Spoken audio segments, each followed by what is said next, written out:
আসসালামু আলাইকুম রহমতুল্লাহি ওবারাকাতুহ।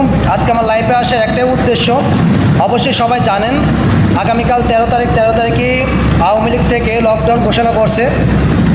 এই জন্য সকল সাধারণ মানুষদেরই বলতে চাই, আপনারা কেউ বিনা কারণে ঘর থেকে বেরোবেন না। বাংলাদেশে আবার একটা অশৃঙ্খলা তৈরি হচ্ছে এবং হয়েও গেছে। আপনাদের কেউ যদি এসে বলে যে 1000 2000 টাকা দেবে, 5000 টাকা দেবে, এই মিছিলে কিংবা আজকে রাজপথে নামা লাগবে, দয়া করে আপনারা কেউ বেরোবেন না। কারণ মরতে মরতে আপনি এবং আমি, আমাদের মতন সাধারণ মানুষগুলোই মরবে। এই জন্য আপনারা বিনা কারণে কেউ ঘর থেকে বেরোবেন না। আর আমার এই ভয়েসটা সবাই কাছে শেয়ার করে দেন এবং সবাই মানুষ যেন সতর্ক হয়ে থাকে। আর সকল আইনশৃঙ্খলা বাহিনীদের বলবো, আপনারা আপনাদের দায়িত্ব পালন করবেন। বিনা কারণে কোনো সাধারণ মানুষের প্রতি আপনারা হামলা করবেন না।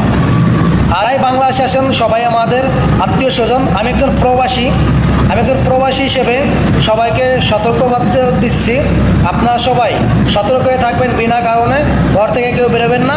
1000 2000 টাকার জন্য আপনাকেও কোনো জায়গা বেরোবেন না, কোনো রাজপথে যাবেন না। আপনাদের জীবন চলে গেলে আপনাদের জীবনের দায়িত্ব কেউ নেবে না ভাই। এই জন্য সবাই সতর্ক হয়ে যান।